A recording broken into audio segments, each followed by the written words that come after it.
Okay, the name of this chapter for Little House on the Prairie is Indian Jamboree. And here's the picture.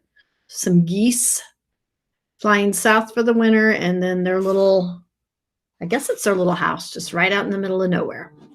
Okay, here we go. Winter ended at last. Okay, so maybe that means they're coming back. I don't know. Let's find out. There was a softer note in the sound of the wind, and the bitter cold was gone. One day, Pa said he had seen a flock of wild geese flowing north. So I was wrong. They're coming back.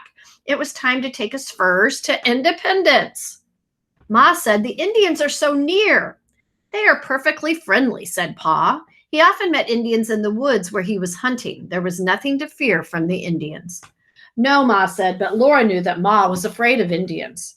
You must go, Charles, she said. We must have a plow and seeds, and you will soon be back again. Before dawn, next morning, Pa hitched Pet and Patty to the wagon, loaded his furs into it, and drove away. Laura and Mary counted the long, empty days. 1, 2, 3, 4, and still Pa had not come home. In the morning of the 5th day, they all began to earnestly watch for him. It was a sunny day. There was still a little chill in the air, but it smelled of spring.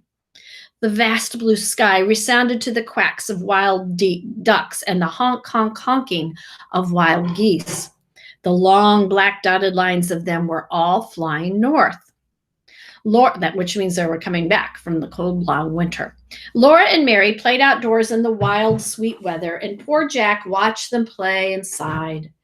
He couldn't run and play anymore because he was chained. Laura and Mary tried to comfort him, but he didn't want petting. He wanted to be free again as he used to be. Pa didn't come that morning. He didn't come that afternoon. Ma said it must have taken him a long time to trade his furs. That afternoon, Laura and Mary were playing hopscotch. They marked the lines with a stick in the muddy yard. Mary really didn't want to hop. She was almost 8 years old, and she didn't think that hopscotch was ladylike. But Laura teased and coaxed and said that if they stayed outdoors, they would be sure to see Pa the minute he came from the creek bottoms. So Mary was hopping, and suddenly she stopped on one foot and said, "What's that?" Laura had already heard the queer sound, and she was listening to it. She said, "It's the Indians." Mary's other foot dropped, and she stood frozen still. She was scared. Laura was not exactly scared, but the sound made her feel funny. It was the sound of quite a lot of Indians chopping with their voices. It was something like the sound of an axe chopping and something like a dog barking. And it was something like a song, but not like any song that Laura had ever heard. It was a wild, fierce sound, but it didn't seem angry. Laura tried to hear it more clearly. She couldn't hear it very well because hills and trees and wind were in the way, and Jack was savagely growling. Ma came outdoors and listened a minute. Then she told Mary and Laura to come into the house. Ma took Jack inside too and pulled the latch string. They didn't play anymore. They watched the window and listened to that sound. It was harder to hear in the house. Sometimes they couldn't hear it, but then they heard it again. It hadn't stopped. Ma and Laura did the chores earlier than usual. They locked Bunny and the cow and the calf in the stable and took the milk to the house. Ma strained it and set it away. She drew a bucket of fresh water from the well while Laura and Mary carried in wood. All the time that sound went on. It was louder now and faster, and it made Laura's heart beat. They all went into the house, and Ma barred the door. The latch string was already in. They wouldn't go out of the house till morning. The sun slowly sank all around the edge of the prairie. The edge of the sky flushed pink. Firelight flickered in the dusty house, and Ma was getting supper, but Laura and Mary silently watched from the window. They saw the colors fade from everything. The land was shadowy, and the sky was clear and pale and gray. All that time, the sound from the creek bottoms, louder and faster, and Laura's heart beat faster and louder. How she shouted when she heard the wagon. She ran to the door and jumped up and down, but she couldn't unbar it. Ma wouldn't let her go out. Ma went out to help Pa bring in the bundles. He came in with his arms full, and Laura and Mary clung to his sleeves and jumped on his feet, and Pa laughed his jolly belly laugh. "Hey, don't upset me," he said. "What do you think I am, a tree to climb?" He dropped the bundles on the table. He hugged Laura in a big bear hug and tossed her again and hugged her again. Then he hugged Mary snugly in his other arm. Listen, Pa said, listen to the Indians. Why are they making that funny noise? Oh, they're having some kind of jamboree, Pa said. I heard them when I crossed the creek bottoms. Show the picture.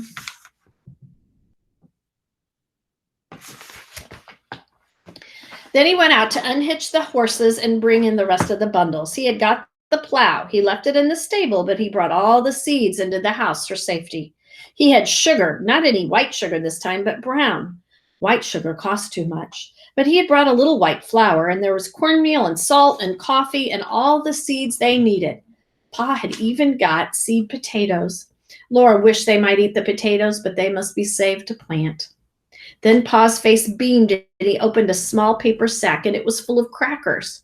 He set it on the table and he unwrapped and set beside it a glass jar full of green cucumber pickles.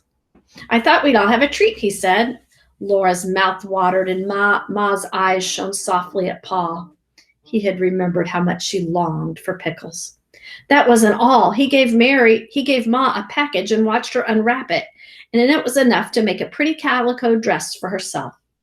Oh, Charles, you shouldn't. It's too much, she said, but her face and Pa's were two beams of joy. Now he hung up his cap and his plaid coat on their pegs. His eyes looked sideways at Laura and Mary, but that was all. He sat down and stretched out his legs to the fire. Mary sat down too and folded her hands in her lap, but Laura climbed onto Pa's knee and beat him with her fists. Where is it? Where is it? Where's my present? She said, beating him. Pa laughed his big laugh like great bells ringing, and he said, why, I do believe there is something in my blouse pocket. He took out an oddly shaped package and very, very slowly he opened it. You first, Mary, he said, because you were so patient. And he gave Mary a comb for her hair and her flutter budget. This is for you. And here, flutter budget, this is for you, he said to Laura. The combs are exactly alike. They were made of black rubber and curved to fit over the top of a little girl's head. And over the top of the comb lay a flat piece of black rubber with curving slits cut in it, and in the very middle of it, a little five-pointed star was cut out. A bright-colored ribbon was drawn underneath, and the color showed through. The ribbon in Mary's comb was blue, and the ribbon in Laura's comb was red. Ma smoothed back their hair and slid the combs into it, and there in the golden hair, exactly over the middle of Mary's forehead, was a little blue star. And in Laura's brown hair over the middle of her forehead was a little red star. Show the pictures. There's Mary. And there's Laura. Laura looked at Mary's star, and Mary looked at Laura's, and they laughed with joy. They had never had anything so pretty. Ma said, but Charles, you didn't get yourself a thing. Oh, I got myself a plow, said Pa. Warm weather will be here soon now, and I'll be plowing. That was the happiest supper they had for a long time. Pa was safely home again. The fried salt pork was very good, and after so many months of eating ducks and geese and turkey and venison. And nothing had ever tasted so good as those crackers and the little green sour pickles. Pa told them all about the seeds. He had got seeds for turnips and carrots and onions and cabbage. He had got peas and beans and corn and wheat and tobacco and the seed potatoes and watermelon seeds. And he said to Ma, I tell you, Caroline, when we begin getting crops off this rich land of ours, we're going to be living like kings. They had almost forgotten the noise from the Indian camp. The window shutters were closed, and the wind was moaning in the chimney and whining around the house. They were so used to the wind that they did not hear it. But when the wind was silent, an instant, Laura heard again that wild, shrill, fast-beating sound from the Indian camps. Then Pa said something to Ma that made Laura sit very still and listen carefully. He said that folks in Independence said the government was going to put the white settlers out of the Indian territory. He said the Indians had been complaining and they had got the answer from Washington. Oh, no, Charles, no, Ma said, not when we've done so much. Pa said he didn't believe it. He said they've always had let settlers keep the land. They'll make the Indians move on. Didn't I get word straight from Washington that this country is going to be open for settlement any time now? I wish they'd settle it and stop talking about it, Ma said. After Laura was in bed, she lay awake a long time, and so did Mary and Pa. And so did Mary. Pa and Ma sat in the firelight and candlelight reading. Pa had brought a newspaper from Kansas, and he read it to Ma. It proved that he was right. The government would not do anything to the white settlers. Whenever the sound of the wind died, Laura could faintly hear the noise of that wild jamboree in the Indian camp. Sometimes, even above the howling of the wind, she thought she still heard those fierce yells of jubilation. Faster, faster, faster, they made her heart beat. Hi-ya, hi-ya, hi-ya. That's the end of the chapter. Bye-bye.